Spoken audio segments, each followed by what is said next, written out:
The fluorescent lights hummed their endless mechanical prayer as Megan O'Brien clocked in at 5:11 a.m., her discount scrubs, polyester blend from a clearance bin at Target, whispering against the laminate as she moved through the pre-dawn quiet of Seattle General's ICU. Nobody noticed her. That was the point. The badge hanging from her neck read RN, Medical Surgical Unit, and the photograph showed a woman with neutral eyes and her dark hair pulled back in a regulation bun, the kind of face that dissolved from memory the moment you looked away. She had been cultivating that invisibility for 3 years now, ever since the Pentagon had quietly filed her civilian papers and told her that her real job was to disappear. The trauma bay still smelled of last night's work, copper and antiseptic and the faint metallic tang of spent adrenaline. The night shift had left their chaos in perfect rows, 3 crash carts positioned at equidistant angles, suction canisters emptied and sterilized, the defibrillator pads fresh in their sealed packets. Megan began her rounds with the precision of someone who had done this 1,000 times, though her 1,000 times included field hospitals in Tikrit where the tools were borrowed and the patients were bleeding out under fire. She checked the ventilator on room for a steady rhythm, 16 breaths per minute, O2 at 40%. She checked room 6. Room 8. The work was muscle memory disguised as routine. Room 3 held Colonel James Hendricks, who had arrived 3 days ago in the back of a medevac helicopter with shrapnel embedded in his chest wall and a head wound that should have killed him. He lay still as stone, the ventilator pushing air into his lungs with mechanical regularity, his heart monitor tracing its blue mountains and valleys across the screen.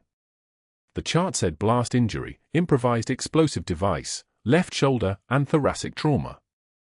The chart didn't say that Megan recognized him from a briefing in Tikrit 18 months ago, that she had studied his face in a secure briefing room while watching classified footage of a convoy that had rolled over an IED near the Tigris River.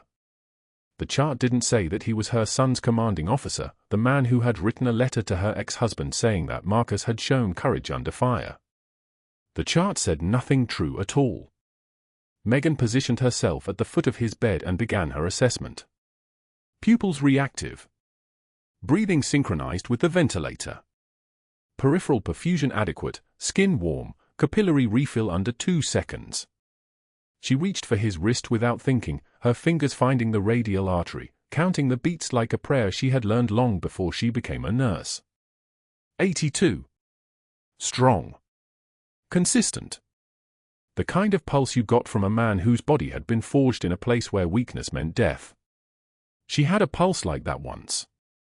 Sometimes, late at night in her apartment in Colorado Springs, she could still feel it.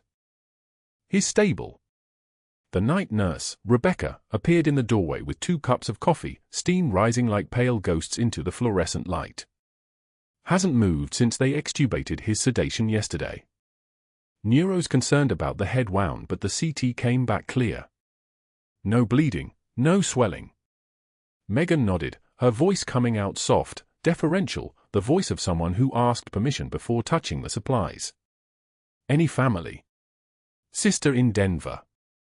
She was here until midnight. Rebecca handed over one of the coffees.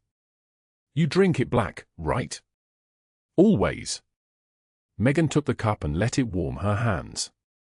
The coffee tasted like it had been sitting in the break room pot since the graveyard shift started. It tasted like survival. I'll monitor his chest wound. The sutures look good. He's lucky, Rebecca said, and there was something in her voice that sounded like pity, the kind nurses reserved for patients who would wake up to empty rooms and medical bills that would destroy them slowly, the kind of luck that felt like a lottery ticket with a prize no one wanted.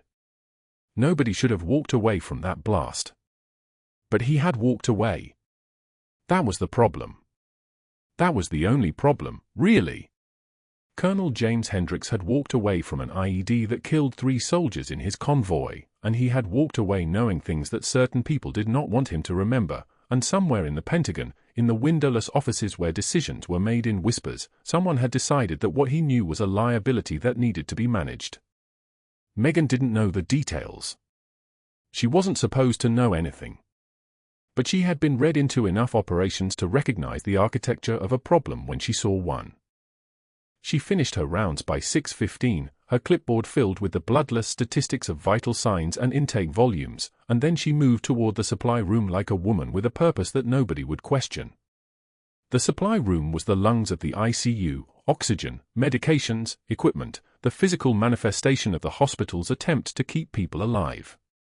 It was also where Megan had begun to notice something that made the back of her neck tighten with a familiar tension, the kind of tension that had kept her alive in places where the wrong instinct meant a body bag. The trauma kits were wrong. Not visibly wrong.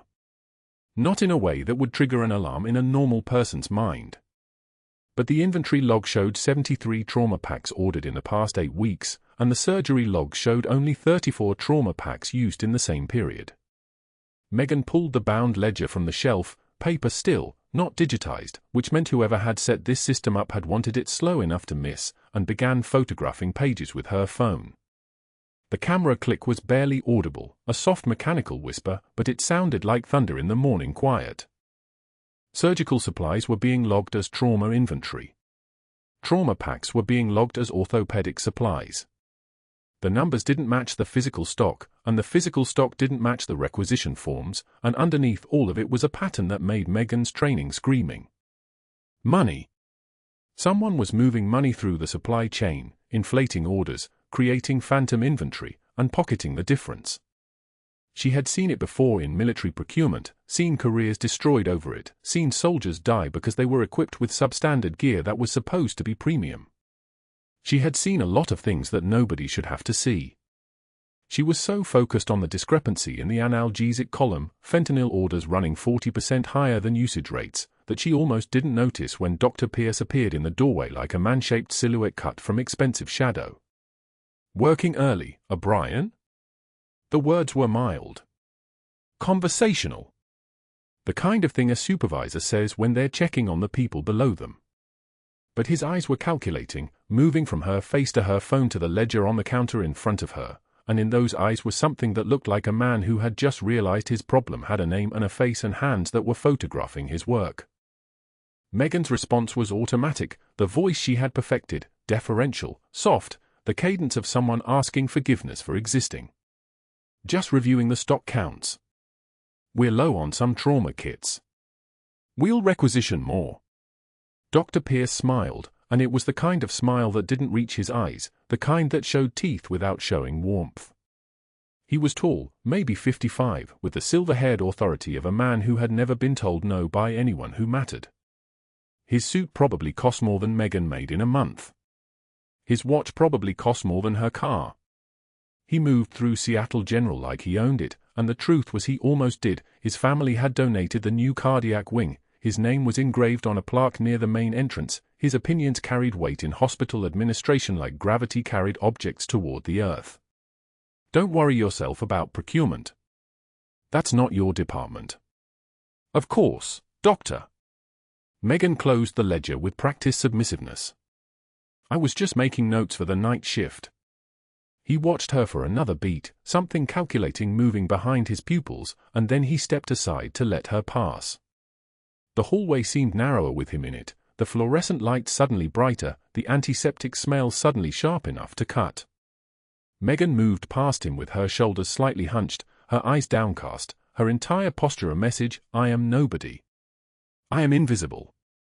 I am not a threat. But she was thinking about Colonel Hendricks in room 3, about the letter that had arrived 3 weeks ago in a plain envelope with a Colorado Springs postmark, forwarded through 3 separate addresses because she hadn't stayed anywhere long enough to put down roots. The letter was from a soldier named Ryan Garrett, a private in Hendricks' unit, and it said that someone in the supply chain was sending defective equipment to forward operating bases in Helmand Province. Body armor with compromised plate inserts. Helmet liners that didn't absorb impact properly. Ammunition carriers designed with flaws that made them fail under stress. Soldiers were dying, the letter said. Soldiers were dying because someone was cutting corners and pocketing the money, and nobody in the chain of command was asking the right questions because the corruption went deeper than anyone had realized. Ryan Garrett had signed the letter with his real name and his unit designation, which meant he was either incredibly brave or incredibly stupid. Probably both. Megan had read the letter exactly once and then burned it in the sink of her apartment, watching the paper curl and blacken and dissolve into ash. But she had memorized every word, because memorizing words was a skill she had spent 12 years perfecting. The supply room door clicked shut behind her, and somewhere in the ICU, the heart monitor in room 3 continued its steady rhythm, measuring the pulse of a man who knew things that people wanted to stay hidden. Megan clocked out at 1:56 p.m., the end of her shift marked by a badge swipe and a notation in the system that meant nothing at all. She changed out of her scrubs in the locker room, and as she pulled on her regular clothes, jeans and a faded Denver Broncos t-shirt, the uniform of invisibility, she opened her locker to make sure the folded flag was still there, undisturbed and safe in the darkness. It was tri-folded, the fabric worn soft with age, the blue field and white stars faded to something closer to silver. The flag had belonged to Private Marcus Chen, Megan's spotter from her last deployment, her best friend, a kid from Seattle who had taken a piece of shrapnel meant for her and had died asking her to tell his mother he was sorry. The flag had come home in a precise ceremonial fold, and she had told everyone at the memorial service that it was a family heirloom, something her grandmother had given her, a story that was close enough to the truth and far enough from it that nobody asked questions. She touched the flag once with her fingertip, a gesture that was part prayer and part promise, and then she closed the locker door and walked toward the parking lot, moving through the afternoon light like a ghost that had learned how to walk on solid ground. Her phone buzzed as she reached her car. A text from her son. "Mom, when you home hungry?" The message was written in that semi-literate style of childhood, each word abbreviated and informal, the kind of text that came from a boy who had learned to type on a tablet and didn't see the point of proper spelling. She texted back, 30 minutes. Make a snack. And then she started the engine and pulled out into the Colorado Springs afternoon, thinking about supply chains and inventory discrepancies and a man whose eyes had just recognized that she was a problem that needed solving. But that wasn't the worst part. The worst part was that Colonel James Hendricks was awake now. In the time between when she had left his bedside at the end of her shift and when she reached her car in the parking lot, his chart had been updated. Extubation successful. Neurological exam normal. Patient alert and oriented to person, place, and time. The worst part was that he was conscious and mobile and asking questions, and when he started to piece together what had happened to his unit and why his supply chain had been compromised, he would need to tell someone, and that someone would be the one person in this hospital he could trust. That someone was Megan O'Brien, the quiet nurse in the discount scrubs who kept her head down and asked for nothing and had just photographed evidence of a conspiracy that reached into the procurement offices and the administration and the kind of places where careers went to die. Dr. Pierce stormed into Colonel Hendricks' ICU room at 7:36 a.m., his white coat flaring behind him like a cape. The colonel's wife sat rigid in the vinyl chair by the window. Their daughter stood beside her, coffee cup suspended halfway to her lips. Megan was adjusting the four-drip, a routine check she'd performed 6 times that night, when Pierce thrust the medication chart into the space between them. "Nurse O'Brien, explain this dosage." She didn't look at him. Her hands kept moving, steady as a surgical laser. The ventilator wheezed its mechanical rhythm, the only sound in the room for 2 full seconds. "Actually, don't bother," Pierce continued, turning to face the family. "I'll explain it. Your nurse here administered a medication protocol last night that could have fundamentally compromised the colonel's recovery. I've seen student nurses fresh out of community college with better clinical judgment than this." The wife's face went pale. The daughter set her coffee down with a soft clink. Megan's jaw was a line of carbon steel. She kept her eyes on the monitor, the steady blip, blip, blip of his heart rate holding at 78. Controlled. Not reactive. Not defensive. Just data, just numbers, just the work. "I'm beginning to question," Pierce said, his voice dropping into that particular register he used when performing authority for an audience, "whether Bargain Bin Betty here has any business managing critical patients. The colonel deserves better than discount store competence." The wife flinched. The daughter's knuckles whitened around the armrest. Megan stood motionless. Her scrubs were frayed at the hem from 6 hours on her feet. Her shoes, practical leather, cost $42 at a clearance outlet, were planted exactly 18 inches from the medication cart. She was a portrait of a nurse who'd been chastened, diminished, put in her place by a surgeon of superior credentials. That was the mask he needed to see. Pierce finally finished his tirade, turning back to the family with the satisfied expression of a man who'd just demonstrated his authority over both subordinates and circumstance. I'll personally oversee his care from this point forward. You can rest assured the Colonel is in proper hands now. He turned to leave. That's when Megan raised her eyes. The stare she fixed on him wasn't angry. It was worse. It was the flat, cold regard of someone taking a photograph for evidence. It was the look of a person cataloguing every detail for a report that would matter.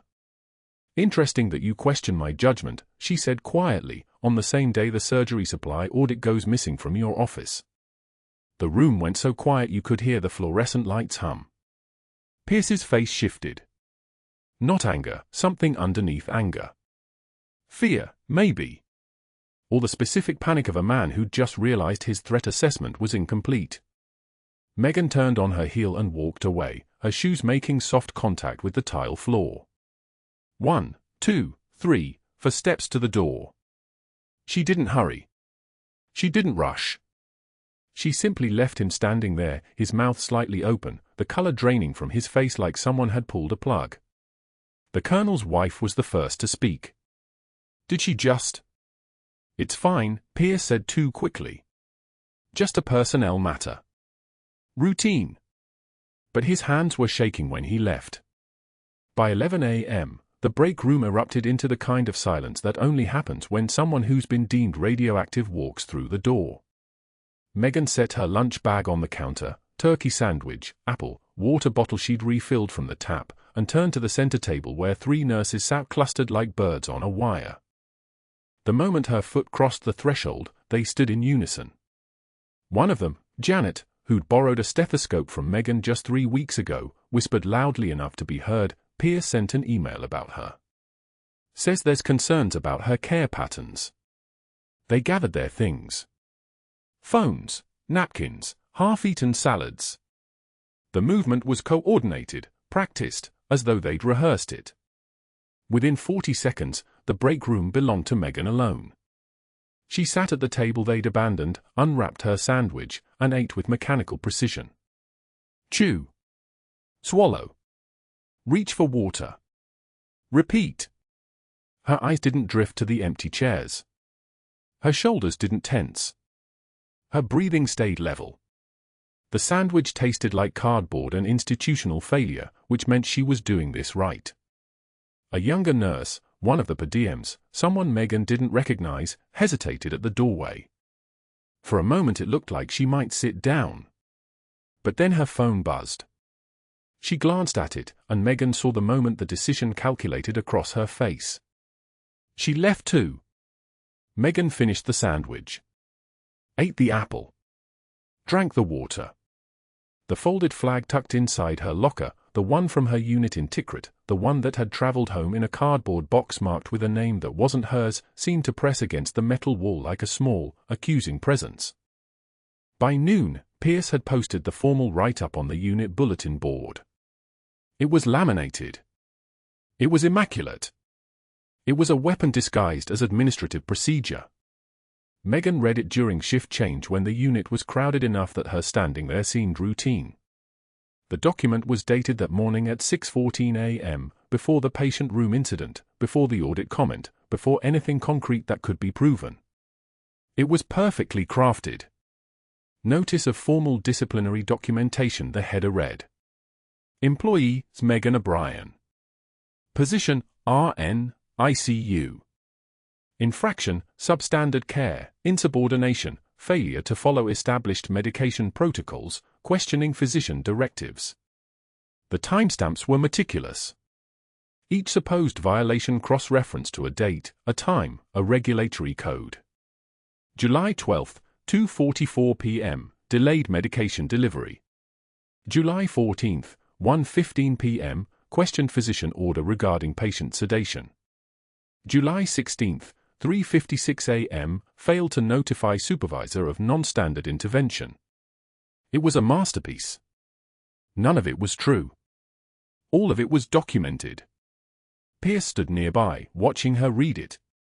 Watching her face to see if she would react. Waiting for the crack, the tremor, the moment when she'd finally break. Megan finished reading. She turned away. She returned to her rounds. The message was embedded in the action. I see what you've done. I'm not impressed. And I'm not finished. At 2:56 p.m., Megan stood at the medication cart outside Colonel Hendricks' room when his heart monitor spiked.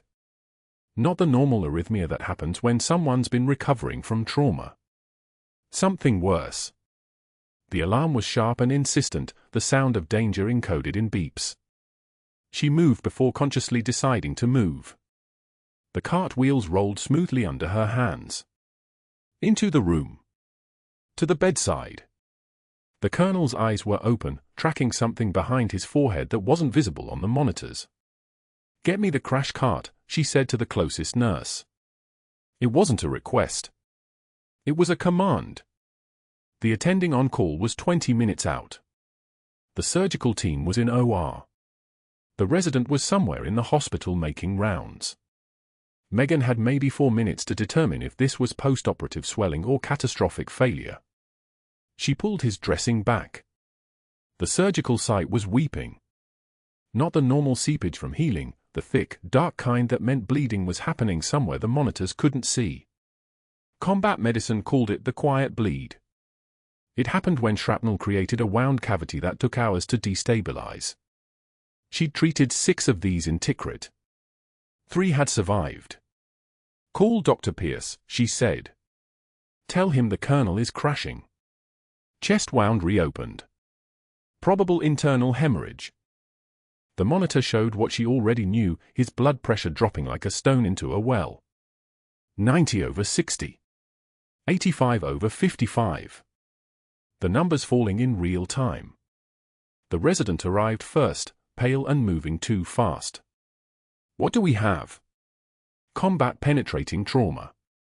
Shrapnel path indicates possible thoracic involvement. He's been stable for 18 hours and now he's decompensating. His pressure's at 80/50 and falling." The resident looked at the chart. "Did Pierce authorize?" "Call him," Megan said. "Now." But that wasn't the worst part. When Dr. Pierce arrived, walking, not running, which told her everything about how seriously he took phone calls from nurses, he stood in the doorway and assessed the situation with the kind of clinical detachment that came from never having seen combat trauma outside of textbooks. "Standard resuscitation protocol," he said, approaching the bed with his hands already in his pockets. "For fluids, vasopressors, get the blood bank moving." "That won't work," Megan said. The room froze. Actual physical freeze, the kind where nobody moves and nobody breathes. Pierce turned to look at her with the expression of a man who'd just heard a nurse contradict his medical judgment in front of 2 residents and an ICU tech. "You're a bedside nurse," he said quietly. "Not a surgeon. Not a physician. You follow orders or you leave my ICU." The colonel's monitor spiked again. The pressure dropped to 70/40. His eyes were losing focus. 70 seconds. That's how long the human brain stays conscious at that pressure. Megan moved to the crash cart. Her hands found what she needed without her eyes directing them. The scalpel was cold against her palm, just the right weight, the right edge, the right feel of an instrument that had saved lives when no better option existed. The folded flag in her locker seemed very far away. "Step back," she said to Pierce. It wasn't a request. The monitor shrieked. 2:07 a.m. Colonel Hendricks' chest wound had reopened with the sudden violence of a dam breaking, and the thoracic cavity was flooding with blood at a rate that made the oxygen saturation numbers drop like stones down a well. 68. 62. 58. The screens didn't lie. Megan moved before thinking. Crash cart. The wheel squeaked against the polished tile as she pulled it toward the bed, her hands already reaching for the supplies she'd need. Around her, the night shift froze in that useless moment where everybody realizes the patient is actively dying and nobody knows who decides what happens next. A resident stood near the ventilator, mouth slightly open. 2 nurses fumbled with 4 lines they'd already placed correctly the first time. The attending physician, not Pierce, thank God, was reaching for his phone to call someone, anyone, someone with authority. But authority wouldn't arrive in time. Megan's hands moved on their own. 14-gauge angiocath needle. She didn't ask. She didn't wait. The motion was pure muscle memory, hands that had held together soldiers in the dark outside Tikrit, hands that had worked under incoming fire with nothing but a penlight and the sound of their own breathing. O2 sat dropping. 54. The colonel's lips were turning the color of old bruises. His pulse was there, but it was thready, desperate, like a bird struggling against netting. She could feel Pierce's presence before she saw him. His shape filled the doorway like a dark thought, and when she looked up, his face was doing something strange, shifting between confusion and the kind of cold calculation that meant he was already thinking 3 moves ahead. "We need a surgeon," the attending said. "I'm calling upstairs." "No time," Megan said. She was already pulling her gloves tighter, already positioning the scalpel under the light. The blade caught the fluorescent glow and threw it back silver. "Prepare for emergency thoracotomy. We're going left anterolateral, between ribs 4 and 5. "You're a nurse," the attending said. It wasn't a question. It was a statement of category, of boundary, of rules that mattered more than the man bleeding out in front of them. "I said move." Her voice had changed. It had dropped an octave, lost every apologetic inflection she'd been using for 6 weeks. This was the voice of someone who'd given orders in languages that weren't English, who'd made decisions that kept people breathing. Not a request. A command that moved through the room like a pressure wave. "Warm fluids. Stat type O uncrossed. And get me a satin sky clamp."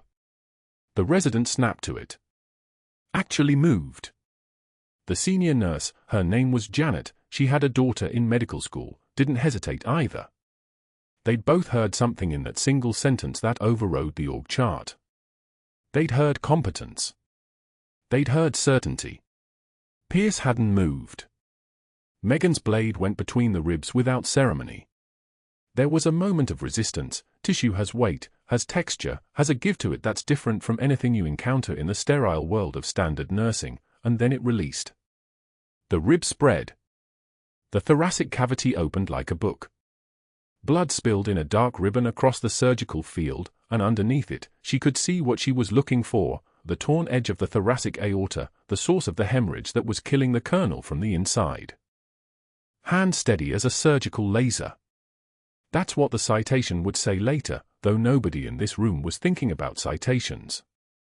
She found the bleeding vessel. The satin sky clamp was in her hand before she needed to ask for it. Janet had anticipated the next move, had moved into the space beside her with the precision of someone who suddenly understood they were working with someone who knew exactly what she was doing. The clamp closed around the artery. The dark spill of bleeding stopped. The field went clear. And underneath the sound of the ventilator and the monitors and the fluorescent lights buzzing overhead like angry insects, she could hear the colonel's heartbeat starting to come back. 72. 78. The numbers climbing. The color returning to his face in slow increments. 84. 88. Sinus rhythm. Stable. Pierce moved then. Not toward her. Away from the doorway, down the hallway, fast. The crash team finished what she'd started, closing, suturing, the careful systematic work of putting the pieces back together, but the colonel was breathing on his own now. His pupils were reactive. His blood pressure was coming up. By the time the attending finished and stepped back from the bed with something that looked like shock still painted across his face, Colonel Hendricks was alive in a way he hadn't been 90 seconds ago. That, Janet said quietly, stripping off her gloves, was the most incredible thing I've ever seen in an ICU. Megan didn't respond. She was pulling off her gloves, dropping them in the biohazard container, moving through the post-crisis motions with the kind of automatic precision that comes from having done it 100 times before. Her heart rate was starting to come down. The adrenaline was still singing through her system, but her hands were steady. They'd always been steady. That was the one advantage of having trained for war. Crisis became rhythm. Rhythm became muscle memory. Muscle memory meant you could do impossible things and still have enough presence of mind to clean up afterward. The attending was already on his phone, calling the surgical team upstairs. Megan was already documenting time of intervention, procedure name, vital signs before and after, the current status of the patient. Clinical. Precise. The kind of documentation that would stand up to any review, any question. Except for one problem, she'd just performed a surgical procedure that she had no legal authority to perform, and the entire night shift had watched her do it. The hallway was empty when Pierce found her. She was hanging a fresh bag of worn saline, making sure the kernels for access was secure. The floor was quiet at this hour, that 2 a.m. silence that hospitals got when the day shift had gone home and the crisis teams hadn't started arriving yet. "What did you just do?" His voice was very controlled. Which was worse than if he'd yelled. "Saved his life," Megan said. She didn't turn around. Just continued monitoring the drip rate, making sure it was exactly right. 50 milliliters per hour. Not too fast, not too slow. The kind of detail that mattered when someone's body had been through trauma. You performed emergency surgery without being a physician. He was moving closer, and his voice had taken on that texture like a machine running through a script. Section 12.4 of hospital protocols explicitly forbids non-physician staff from performing surgical procedures under any circumstances. You have just violated federal medical practice law, Colorado state statute, and approximately 14 hospital policies. Megan finally turned. The hallway behind him was empty.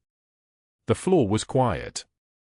The colonel was stable in his bed behind them with monitors soft beeping his recovery.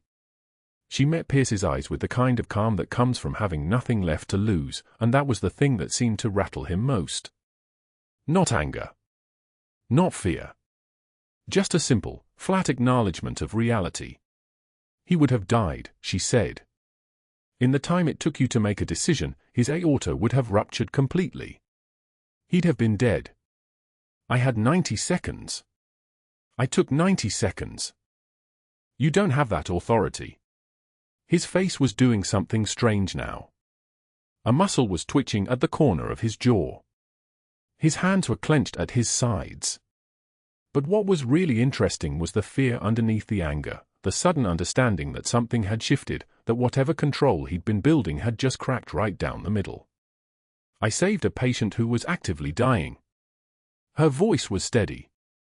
In a combat hospital in Tikrit, I did it under fire. In this hospital, I did it with fluorescent lights and backup from Janet. I'd do it again. For this patient. For any patient. Pierce leaned close. His breath smelled like the bitter coffee he'd been drinking in his office, and his eyes had taken on that particular glitter that comes from someone who's just realized they've been handed a weapon. You just gave me everything I need. He turned and walked away before she could respond. But Megan knew what that meant. The documentation was about to get very thorough. The paper trail was about to get very long. And somewhere in an office upstairs, Dr. Pierce was probably already drafting an emergency complaint with the precision of someone who'd been waiting for exactly this moment. She went back into the colonel's room. Checked his vitals again. The numbers were good. The bleeding had stopped. He would need surgery upstairs, proper closure, follow-up imaging. But he would live. That was the thing that mattered. That was the only thing that mattered. By 4 a.m., Pierce had filed Section 12.4 violations. By 6 a.m., the hospital administrator had been called. By 7 a.m., security was standing in the break room with Megan's name on a form and a phrase she'd never heard before but whose meaning was absolutely clear: administrative suspension, pending investigation, effective immediately. She'd saved the colonel's life. And she had no idea that she'd just set something in motion that would burn down everything Pierce had built. But it would also burn down everything she'd spent 6 weeks protecting. Within 1 hour of closing the chest wound, Pierce filed his emergency complaint. Megan didn't see it happen. She was still in the ICU, monitoring the colonel's oxygen saturation as it climbed steadily upward, her hand steady on the 4 lines, her voice low and measured as she spoke to the respiratory tech about ventilator settings. But down in administration, Dr. Pierce sat at a mahogany desk with his tie loosened and his jaw clenched like a fist, typing with the precision of a man weaponizing bureaucracy. Section 12.4 of the Hospital Medical Protocols. Unauthorized surgical procedures by non-physicians. He knew exactly which regulation to invoke. The complaint was filed at 3:24 a.m., timestamped and cross-referenced, a masterpiece of calculated documentation. He cited her actions during the thoracotomy as a direct violation, not just a procedure, but an assault on the hospital's chain of command, a threat to patient safety, an act of insubordination so severe it demanded immediate investigation. Then he added the 3 phantom incidents. A medication error that never happened, documented with a date and patient initials that Megan would have to spend hours researching just to prove didn't exist. A safety protocol violation from 6 weeks ago, filed retroactively with his careful handwriting and initials in the margin. A 3rd incident, this one invoking her alleged negligence during a routine morning shift, backed up by 2 nurse witnesses whose statements he hadn't actually obtained but whose names he'd carefully selected from the staff roster, knowing they wouldn't check before assuming the paperwork was standard. By noon, security was at the ICU station with a termination letter in a manila folder. Megan saw them coming before they reached her. The way hospital security moved was different from doctors or nurses. There was a finality in their pace, a reluctance that came from delivering news they didn't want to deliver but had been ordered to execute. She was checking the colonel's dressing, her movements precise and methodical, when she felt the shift in the room. The other nurses looked away. The monitors seemed louder. The fluorescent lights above the bed suddenly felt like stadium floods. Captain O'Brien, the security supervisor, said, and something in the way he used her full name, formal, careful, like he was reading from a script, told her everything. You're being escorted from the building. Dr. Pierce has filed a complaint with hospital administration. Effective immediately, you're on administrative suspension pending investigation. She didn't flinch. She didn't ask questions. She simply nodded, finished documenting the colonel's vitals in the chart with her usual precision, and pulled off her badge.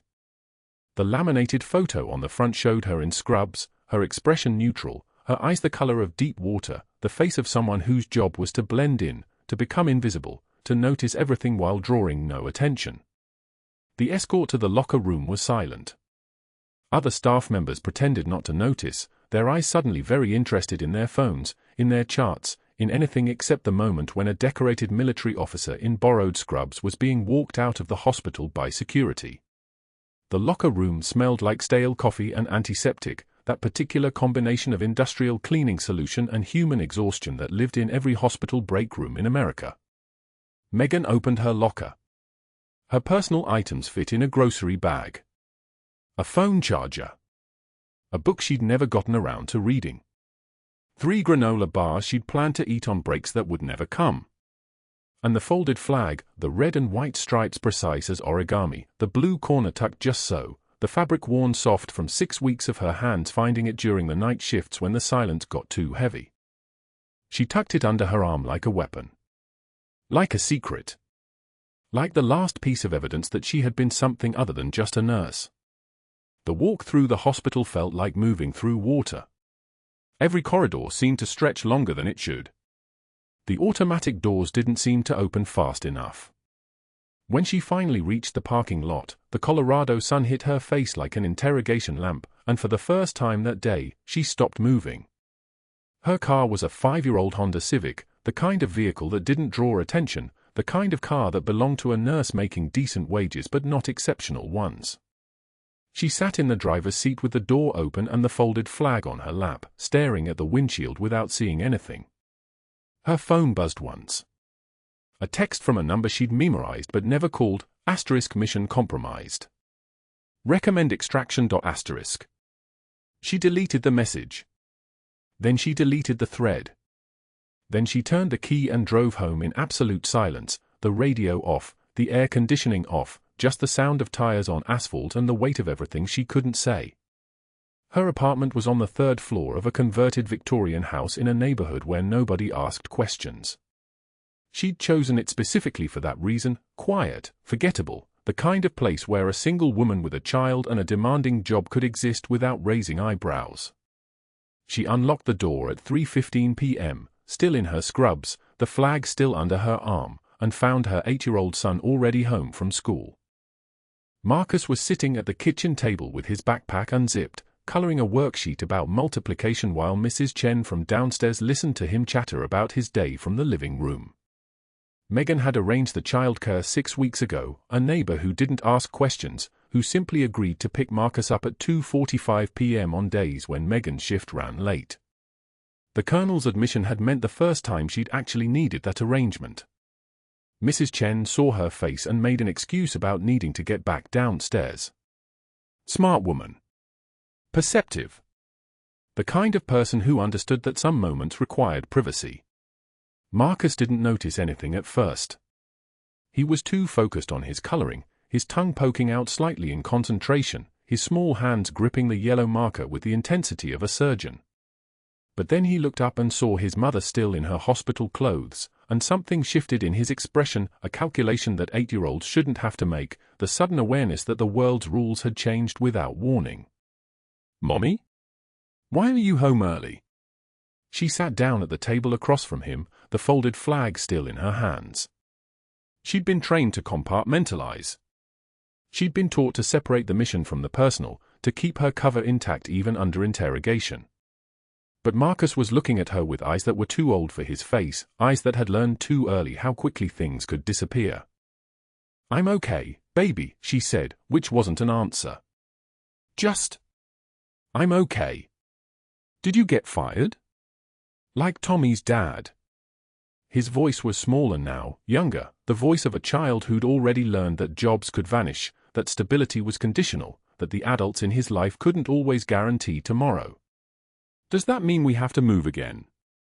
The question hit her like shrapnel. Not because it was harsh, but because it was honest. Marcus had moved 4 times in his life, following her deployments, following her postings, following the mission. He'd learned early that home was wherever Megan was, and that could change without explanation. He'd learned to pack fast. He'd learned not to get too attached to schools or neighborhoods or friends. I don't know, baby, she said, and it was the only true thing she could tell him. She didn't know if extraction meant they'd disappear within 48 hours. She didn't know if Pierce's fabricated complaints would hold up under investigation or if the Pentagon would pull her before it came to that. She didn't know if her cover was already blown, if the Colonel would say something when he woke up, if the hospital's administrative system would flag her classified clearance when it tried to process her final paperwork. She pulled Marcus close, and he smelled like school, like chalk dust and apple juice and the particular scent of a child's hair after a day of running and learning and being alive in a way that she was rapidly becoming unable to protect. She held him without speaking because speaking would mean explaining, and explaining would mean telling him about supply chains and fraud, about soldiers dying in Tikrit because equipment orders were diverted to private contracts, about the Colonel lying in the hospital with his chest wound closed and his lungs slowly healing because she couldn't let him die until he testified. She couldn't tell him that. That evening, after Marcus was asleep, Megan sat alone at the kitchen table with the folded flag spread out in front of her like a map of failure. The fabric was worn in places where it had been folded and refolded over the years. The name stitched inside was barely visible anymore, Captain Sarah Hollis, 2nd Battalion, 5th Marines, Fallujah, 2008. A friend. A mentor. A woman who taught Megan how to think like a soldier and move like a ghost, and who died because a convoy took a route that had been compromised by someone selling information to insurgents. The flag was supposed to be proof.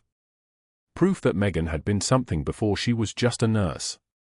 Proof that the quiet woman in scrubs in the Seattle General ICU had once stood on a rooftop in Iraq and held a field hospital together with tape and prayer and the kind of courage that didn't get written down in personnel files. Now it was just contraband in her apartment, a classified object she shouldn't be keeping, a reminder that she'd broken protocol to save a man because she couldn't watch another soldier die due to someone's corruption. She didn't sleep that night. She sat at the kitchen table until the sky changed color, and then she sat there some more. 3 days. That's how long it took for the background check system to catch what Dr. Pierce had hoped would stay buried forever. A routine insurance verification on Colonel Hendricks' discharge paperwork flagged something unusual, a classified security clearance on a patient file that shouldn't exist in a civilian hospital database. The kind of flag that doesn't trigger alarm bells. It triggers helicopters. By 10 a.m. on the third morning, the hospital administrator's office had transformed into something that looked less like an executive suite and more like a command post. 2 federal agents in dark suits stood near the window. A Marine Corps liaison in dress blue sat at the conference table with a leather portfolio that probably cost more than a car payment. Someone from the Pentagon had called ahead, no specifics, just a directive, stand by. The administrator, Mrs. Caldwell, kept smoothing her hair and glancing at the door like she was waiting for the nuclear missile alert to sound. Megan sat in that room in a pressed civilian blouse, her back straight against the chair, her hands folded on the table in front of her. Across from her, 3 seats down, Dr. Pierce occupied his own space with the kind of confidence that comes from a man who's convinced he's untouchable. His smug expression had calcified over the past 72 hours, the look of someone who'd successfully purged a problem and expected to move forward unchallenged. His tailored suit, his Rolex, his position of institutional authority, all of it seemed to radiate through his posture like the heat shimmer off asphalt. He had no idea that every move he'd made since the thoracotomy had been catalogued. The door opened. Colonel Hendricks was rolled in first, still pale but alert, his wheelchair pushed by an orderly in green scrubs. His shoulders remained broad despite the weight loss. His eyes, those soldiers' eyes that had seen the Tigris Valley and the worst of human invention, found Megan immediately. He wheezed something low and rough, his voice scraped raw from intubation, Captain Falcon. The room went so quiet you could hear the fluorescent lights hum. Pierce's face flickered with confusion. Megan's jaw tightened, the only outward acknowledgement. Captain Falcon. Her call sign from Tikrit. The designation she'd buried so deep that only the ones who'd stood beside her in the blood and dust would know it. And James Hendricks, Delta Force Colonel, had just pulled it out in front of federal agents and hospital administrators like a weapon she'd never put down. The Marine Corps liaison stood, opening the portfolio with deliberate ceremony. His voice carried the formal cadence of someone reading an official record into the historical document. Captain Margaret Ellen O'Brien, Seattle General Hospital ICU staff, served as medical officer, 3rd Battalion, Task Force 121, Tikrit, Iraq, from June 2014 to November 2015. During insurgent assault on Forward Operating Base Falcon on October 18, 2014, Captain O'Brien maintained Field Hospital Delta under continuous fire for 14 hours and 43 minutes without evacuation, treating 37 personnel with combat trauma using combat-expedient surgical techniques under non-sterile field conditions. Her actions prevented 14 deaths in theater. Each fact landed like a round hitting armor plate. Megan didn't move. Didn't blink. The mask of the deferential nurse had never cracked, it had simply never existed in the first place. Captain O'Brien was recommended for commendation by her commanding officer, Colonel James Hendricks, on November 3, 2015. The liaison paused, letting that connection settle. The recommendation was never submitted to the Pentagon due to her subsequent reassignment and reclassification under the Defense Intelligence Agency. She has maintained operational cover continuously for 9 years. Pierce's smug expression had begun to collapse like a structure with load-bearing walls removed. His hand moved toward the table edge, seeking something to steady himself on. Megan watched him process the magnitude of his mistake, not just that she'd saved the colonel's life, but that she'd done it while embedded in a cover so classified that even he, a department head at a major medical facility, had no authority to access the information. The door opened again, and this time Marcus Chen walked in, the IT director from Seattle General, a stocky man with the bearing of someone who'd spent time in uniform. He was holding a hard drive like a prosecutor holding evidence. Because that's exactly what it was. Dr. Pierce, Chen said, his voice pitched low and even, 3 nights ago you accessed the hospital's restricted security system and attempted to delete surveillance footage from the supply room, the surgical wing, and the parking garage. Pierce opened his mouth. Chen held up a hand. I saved every frame. Chen connected the drive to the conference room monitor. The screen flickered to life. There was Dr. Pierce in the supply room, signature pad in hand, rerouting shipments marked for military medical transport contracts. There he was, again, meeting with a man in a polo shirt with MedTech Solutions embroidered on the chest. There was the payment schedule, a spreadsheet showing kickbacks deposited into an offshore account, each entry timestamped. $47,000 in the first month alone. $63,000 in the second. The scale of it was staggering. The detail was absolute. Equipment procurement orders falsified. Shipments diverted. Critical supplies destined for combat field hospitals rerouted to private contract facilities where markup margins could be padded with Pierce's signature at the approval point. Those supplies were allocated for military forward operating bases, the federal agent said, his voice carrying the weight of someone who understood exactly how many lives a single diverted surgical kit represented. Field hospitals in active combat zones. Your redirects place soldiers at risk. Your sabotage, deliberately selecting inferior replacement equipment to justify additional orders, created supply shortages that cost lives. Pierce lunged forward, sputtering. This is slander, that's doctored, she infiltrated, his words tumbled over each other, panic eating through his authority like acid through silk. That nurse is not, she performed an authorized surgery, she violated protocol, I documented. You documented your own fraud, Chen said, still calm. I have the forged incident reports. They're timestamped 17 minutes after the thoracotomy. You didn't have time to verify anything. You just needed her gone because she was looking at your numbers. The 2-star general rose from his seat, Brigadier General Marcus Stone, according to the Pentagon liaison's earlier introduction, and he moved with the kind of deliberate grace that comes from 34 years of military service. He stepped toward Megan, and the room contracted around that moment the way all rooms do when a flag is being presented. Captain O'Brien, he said, his voice carrying the kind of respect that doesn't need volume to fill space. On behalf of the Department of Defense and the United States Marine Corps, I want to personally commend your extraordinary service and your continued dedication to the mission. Your actions, both in theater and in this hospital, have exemplified the values we ask of our service members. He saluted. A formal, precise gesture that brought his hand up and held it there while the world watched. Megan stood, and she returned the salute with the muscle memory of someone who'd been trained to recognize honor when it was offered. But her eye stayed on Pierce, who was now being escorted toward the door by federal agents. His lawyer, who'd apparently been called during the presentation, was hurrying beside him, whispering frantically about cooperation and immunity deals. You can't, Pierce was saying.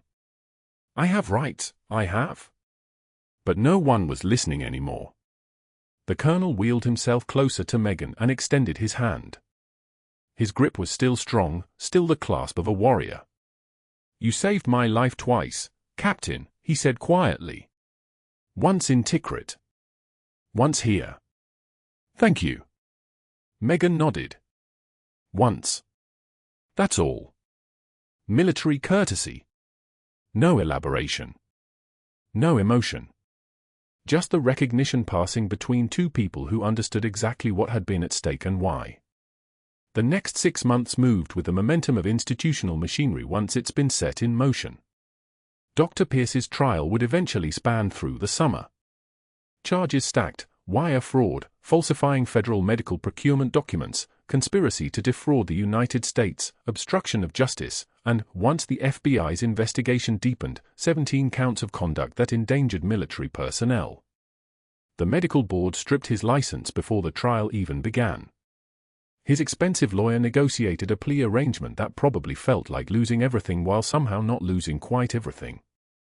One afternoon in late September, Megan was picking up her son from school. Michaela's academy, 3rd grade, the pickup line snaking along the curb where the buses deposited their human cargo in controlled chaos. Her boy spotted their car and waved, that joyful, uncomplicated gesture that children still possessed before the world taught them to calculate. She waved back, her right hand coming off the steering wheel. A white van pulled past in the adjacent lane. Megan recognized it immediately, the generic paint scheme, the magnetic signage reading MedTech Medical Supply, the delivery rack on the roof. And through the windshield, Dr. Pierce, his hands gripping the wheel, his eyes forward, his face carrying the particular hollowness that comes from status removal. No suit. No authority. Just a man in a polo shirt making minimum wage deliveries for the same company whose kickbacks had funded his lifestyle. He didn't see her. Or if he did, his brain didn't register recognition. He was someone else's problem now. Her son climbed into the passenger seat, immediately launching into a breathless story about a math test and a playground argument and whether dinosaurs could actually win against dragons in a theoretical fight. Megan listened, answered when prompted, and felt something in her chest settle into place like a lock finding its proper mechanism. At home, her home office, a small room with a desk and 2 bookshelves, the folded flag from her fallen teammate sat on a shelf by itself now. No longer hidden in a locker. No longer a secret. It occupied a place of honor beside an official Pentagon commendation on heavy stock paper, framed and matted professionally. The text read, "To Captain Margaret Eleanor Bryan, for extraordinary service to the United States military and for exemplary medical care that preserved the life of Colonel James Hendricks, officer commanding, Task Force 121 Delta Group." Megan had been reinstated at Seattle General with a promotion, ICU Director. The position that had been held by committee during her termination. The staff that had excluded her from the break room now found themselves seeking her approval on protocols and staffing decisions. She treated them with professional courtesy. Nothing more. Nothing less. There was no room for resentment in the space where duty had taken residence. One evening, her son was reading in his room when he called out, "Mom? Are you a hero?" Megan stood in the doorway, watching this child she'd protected by maintaining her cover, watching him in his Spider-Man pajamas with a picture book about astronauts. She could have told him the truth then. She could have explained Tikrit and task forces and the 14 hours and what it meant to hold a field hospital together while the world was trying to tear it apart. Instead, she said, "I'm just a nurse who did her job. The same way your teachers do their job. The same way your doctor does his job. We show up. We do the best we can. That's all anyone can really do." And on her desk, in a frame beside the commendation, there was a photograph from 2014, her combat medical team in Tikrit, standing in front of Field Hospital Delta. Megan in the center, her hair pulled back, her eyes steady as a surgical laser. Around her, the faces of people she'd served with, people she'd trained with, people she'd held together through moments when holding together seemed like the only thing left that mattered. The quietest person in the room might be holding it all together. If you made it this far, thank you. Please like this video, subscribe to the channel, and let me know in the comments, what would you have done in Megan's position? Would you have kept your head down or revealed who you really were? Your support means everything.